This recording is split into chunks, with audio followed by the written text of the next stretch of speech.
Praise the Lord. ദൈവത്തിന്റെ പരിശുദ്ധമായ നാമം വാഴ്ത്തപ്പെടുമാറാകട്ടെ. എന്നെ ശ്രദ്ധിക്കുന്ന വാത്സല്യ സഹോദരങ്ങളെ, നല്ലൊരു പ്രഭാതം കൂടെ ദൈവം നമുക്ക് തന്നില്ലേ. 112 സങ്കീർത്തനത്തിൽ സങ്കീർത്തനക്കാരൻ പറയുന്ന ഒരു വാക്ക് ഇങ്ങനെയാണ്: യഹോവയെ ഭയപ്പെട്ട് അവന്റെ കൽപ്പനകളിൽ ഏറ്റവും ഇഷ്ടപ്പെടുന്ന മനുഷ്യൻ ഭാഗ്യവാനാണ്. മനുഷ്യൻ ഭാഗ്യവാന്മാരായി തിരഞ്ഞെടുക്കുന്നത് പല സാഹചര്യങ്ങളെ നോക്കിയിട്ടാണ് മനുഷ്യരെ തിരഞ്ഞെടുക്കുന്നത്.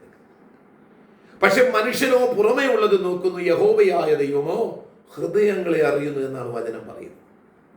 അങ്ങനെയെങ്കിൽ ഭാഗ്യവാന്മാരുടെ പട്ടികയിലേക്ക് ദൈവം നമ്മെ ഉയർത്തുന്നത് ദൈവം പുറമേ ഉള്ളത് നോക്കിയിട്ടല്ല, നമ്മുടെ അകത്തെ അനുഭവങ്ങളെ നോക്കിയിട്ടാണ്. ഇവിടെ പറയുന്നു, യഹോവയെ ഭയപ്പെട്ട് അവന്റെ കൽപ്പനകളിൽ ഏറ്റവും ഇഷ്ടപ്പെടുന്ന മനുഷ്യൻ ഭാഗ്യവാനാണ്. അപ്പം ദൈവകൽപ്പനകൾ അനുസരിച്ച് ദൈവത്തെ ഇഷ്ടപ്പെട്ടാൽ നമുക്ക് അനുഗ്രഹം മാത്രമേ ഉള്ളൂ. ഒരു ചെറിയ കാര്യം ചെയ്യാൻ അധികം പറയുന്നത് എന്താ? ഒന്ന്, നീ ദൈവത്തെ ഭയം ഉണ്ടാകണം.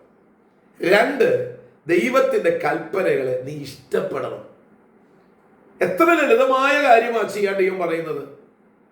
നമ്മൾ മുട്ടയിൽ എഴുതാനോ കമണ് വീണ് കിടക്കാനോ അല്ലെങ്കിൽ എന്തെങ്കിലും നേർച്ച ചെയ്യാനോ ഒന്നും അല്ല ദൈവം പറയുന്നത്. ദൈവഭയം ഉണ്ടാകട്ടെ. യഹോവയെ ഭയപ്പെടുന്ന ഒരു അനുഭവം നമ്മുടെ മനസ്സിലുണ്ടാകണം. ദൈവം നീതിമാനാണെന്നും നീതി നടത്തുന്നവനാണെന്നും അഗ്നിജാലയ്ക്കൊത്ത കണ്ണുള്ളവനാണെന്നും എന്നെ ഹൃദയങ്ങളെയും അന്തരേന്ദ്രിയങ്ങളെയും അറിയുന്നവനാണ് എന്നുള്ള ചിന്ത മനസ്സിലേക്ക് വന്ന് ബഹുമാനത്താലുള്ള ഒരു ഭയം നമ്മുടെ മനസ്സിലുണ്ടാകുമ്പോൾ, 2, നാം ദൈവത്തിന്റെ കൽപ്പനകൾ അനുസരിക്കാൻ നമുക്കൊരു മനസ്സുണ്ടാകും. ഈ 2 കാര്യങ്ങൾ നമ്മൾ ചെയ്യുമ്പോൾ നമുക്ക് കിട്ടുന്ന ബ്ലെസ്സിങ് എന്താണ്? അവന്റെ സന്തതി ഭൂമിയിൽ ബലപ്പെട്ടിരിക്കും. ഓ മാതാവേ, പിതാവേ, സ്തോത്രം. നമ്മൾ ദൈവത്തെ ഭയപ്പെടുകയും നമ്മൾ ദൈവത്തിന്റെ കൽപ്പനകളും അനുസരിക്കാൻ മാതാപിതാക്കന്മാർ തുടങ്ങിയാൽ നിന്റെ സന്തതി ഭൂമിയിൽ ബലത്തോടെ നിൽക്കും. അല്ലാതെ നമ്മൾ മോശമായിട്ട് നടന്നാൽ നമ്മുടെ മക്കളൊന്നും സ്ഥിരം വരത്തില്ല. സ്തോത്രം. ഞാനൊരു പ്രോസ്പെരിറ്റി അല്ല നിങ്ങൾ പറയുന്നത്. ചില പറയുന്ന പോലെ നിങ്ങൾ ഇങ്ങനെ ദൈവത്തെ പിൻപറ്റിയാൽ നിങ്ങൾക്ക് കഷ്ടത ഉണ്ടാകത്തില്ല, നിങ്ങളുടെ മക്കൾക്ക് ഇനി ഒരു കുഴപ്പം ഉണ്ടാകത്തില്ല എന്നൊന്നല്ല ഞാൻ പറയുന്നത്. ഒരുവന് നേരെയോടെ നിൽക്കാൻ കഴിയത്തില്ല, പിന്നെ എന്തൊക്കെ കിട്ടിക്കൊണ്ട് എന്താ പ്രയോജനം? നമ്മുടെ മക്കളൊക്കെ വലിയ ധനവാന്മാരായി തീർന്നു കഴിഞ്ഞാൽ, ഒത്തിരി വിദ്യാഭ്യാസം ഉണ്ടായിട്ടും അവർക്കൊരു നല്ല സ്വഭാവമില്ലെന്നുണ്ടെങ്കിൽ, പ്രിയപ്പെട്ടവരെ, നമ്മൾ വളർത്തിയതും നമ്മൾ അധ്വാനിച്ചതും വൃഥാവാകത്തില്ലേ?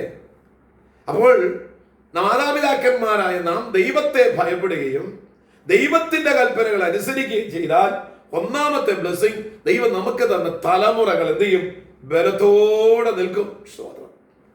അവരുടെ അനുഗ്രഹങ്ങൾ കാണാനുള്ള ഭാഗ്യം ദൈവം നമുക്ക് നൽകുമെന്നാണ് വചനം പറയുന്നത്. 2ാമത് പറയുന്നു, നേരുള്ളവരുടെ തലമുറ അനുഗ്രഹിക്കപ്പെടും. എന്താ നേര്? ദൈവത്തെ ഭയപ്പെടുന്നതാണ് നേര്. എന്താ നേര്? ദൈവത്തിന്റെ കൽപ്പന അനുസരിക്കുക. ഈ ദൈവകൽപ്പന അനുസരിക്കുന്നവൻ അനുഗ്രഹിക്കപ്പെടുമെന്ന്. അത് മനുഷ്യൻ നൽകുന്ന അനുഗ്രഹമല്ല, ദൈവത്താലുള്ള അനുഗ്രഹമാണ്. ഈ വചനം ശ്രദ്ധിച്ചുകൊണ്ടിരിക്കുമ്പോൾ തന്നെ നിങ്ങൾ ദൈവത്തെ ഒരു ഭയം ഉണ്ടാകട്ടെ. ദൈവമാണ് എന്റെ എല്ലാ നടത്തിപ്പും കാരണം എന്നുള്ള, എന്നെ നടത്തുന്നവരെന്നുള്ള ചിന്ത മനസ്സിലേക്ക് വരട്ടെ.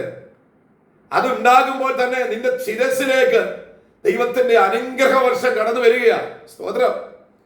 ഈ വചനം ശ്രദ്ധിക്കുമ്പോൾ നിങ്ങൾ ഏത് സാഹചര്യത്തിലായിരിക്കുന്നു എന്ന് എനിക്കറിയില്ല.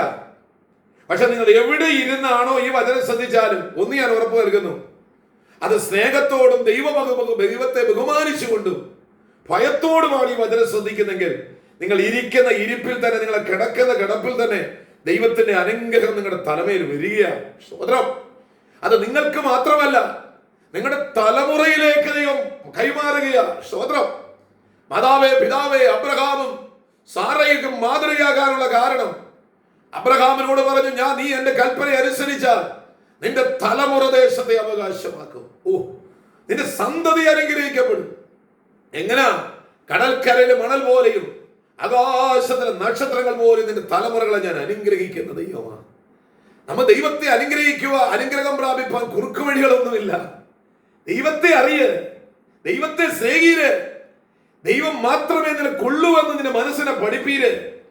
പണം നമുക്ക് ഒന്നും ചെയ്യത്തില്ല, കൂട്ടുകാർ നമുക്ക് ഒന്നും നേടിത്തരത്തില്ല, നമുക്കുള്ളത് ഒന്നും തരത്തില്ല പ്രിയപ്പെട്ടവരെ. പക്ഷെ യേശു കർത്താവിനുള്ള ഭയവും യേശു കർത്താവിന്റെ വിശ്വാസവും നിന്റെ ഹൃദയത്തിലുണ്ടോ, നീ മാത്രമല്ല നിന്റെ തലമുറ പോലും അനുഗ്രഹിക്കപ്പെടും. നിന്റെ കുഞ്ഞുങ്ങൾ അനുഗ്രഹിക്കപ്പെടും. നിന്റെ മാതാവേ പിതാവേ, നിന്റെ കണ്ണിൽ നിന്ന് വീഴുന്ന ഒരു തുള്ളി കണ്ണുനീര് പോലും തറയിൽ വീഴുവാൻ ദൈവം അനുവദിക്കത്തില്ല. നിന്റെ തലമുറകളെ ദൈവം ശിരസിൽ കൈവച്ച് അനുഗ്രഹിക്കുമെന്ന് ഇന്ന് പകൽക്കാലം ദൈവാത്മാവിൽ ഞാൻ ദൂത് വിളിച്ചു പറയുക. ദൈവത്തിന്റെ സ്തോത്രം. 3-ാം വാക്യം പറയുന്നു, ഐശ്വര്യവും സമ്പത്തും അവന്റെ വീട്ടിൽ ഉണ്ടാകും.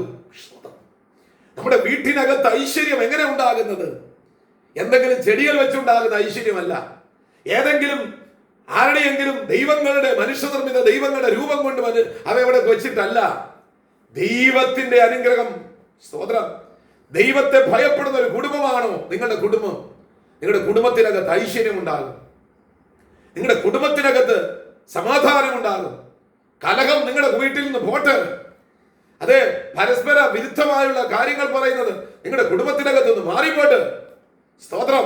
നിങ്ങളുടെ സഭയ്ക്കകത്ത്, നിങ്ങളുടെ കുടുംബത്തിനകത്ത്, നിങ്ങളായിരിക്കുന്ന എല്ലാ മേഖലകളിലും ഐശ്വര്യവും സമ്പത്തും കൊണ്ട് ദൈവം നിറയ്ക്കുന്ന ദൈവമാണ്. ഇന്ന് പകൽക്കാലം ഈ വചനം ശ്രദ്ധിക്കുമ്പോൾ അതേ നിങ്ങൾ ശ്രദ്ധിക്കുക. ഒരു വാക്കൂടെ ഞാൻ ഓർപ്പിക്കട്ടു, അവന്റെ നീതി എന്നേക്കും നിലനിൽക്കും. മനുഷ്യൻ നമ്മളോട് കാണിക്കുന്ന നീതി പലപ്പോഴും നിലനിൽക്കത്തില്ല. അവൻ അവസരം വരുമ്പോൾ കാറ്റടിക്കുന്ന പോലെ അവൻ മാറിപ്പോകും. പക്ഷെ ദൈവം ഒരു നീതി നടത്തിയാൽ അവസാനം വരെ നടത്തുന്ന ദൈവമാണ്. അബ്രഹാമിന് ദൈവം ഒരു വാഗ്ദത്തം കൊടുത്ത് വിളിച്ചിറക്കിയെങ്കിൽ ആ വാഗ്ദത്തങ്ങളെല്ലാം പൂർത്തീകരിപ്പാൻ ദൈവം വിശ്വസ്തനായിരുന്നു. അങ്ങനെയെങ്കിൽ ദൈവത്തെ ഭയപ്പെട്, ദൈവകൽപ്പന അനുസരിച്ച് ദൈവം എന്നെ നിങ്ങളെ നടത്തുക തന്നെ ചെയ്യും. ആകയാൽ ഈ വചനത്തിൽ വിശ്വസിച്ചുകൊണ്ട് ദൈവത്തെ ഭയപ്പെട്, ദൈവത്തെ വിശ്വസിച്ച് സർവകൃപാലുവായ ദൈവം നിങ്ങളെല്ലാവരെയും ഈ വചനങ്ങളാൽ അനുഗ്രഹിക്കട്ടെ. ഇന്ന് പകൽക്കാലം നിങ്ങൾക്കൊരു ബ്ലെസ്സിംഗ് ആയി തീരട്ടെ. നിങ്ങളുടെ പ്രാർത്ഥനാ വിഷയങ്ങൾ നിങ്ങൾക്ക് എന്നെ അറിയിക്കാം. സ്ക്രീനിൽ കാണുന്ന നമ്പറിൽ എന്നെ വിളിച്ച് പറയുക. ഞാൻ നിങ്ങൾക്ക് വേണ്ടി പ്രാർത്ഥിക്കാം. ദൈവം നിങ്ങളെ അനുഗ്രഹിക്കട്ടെ.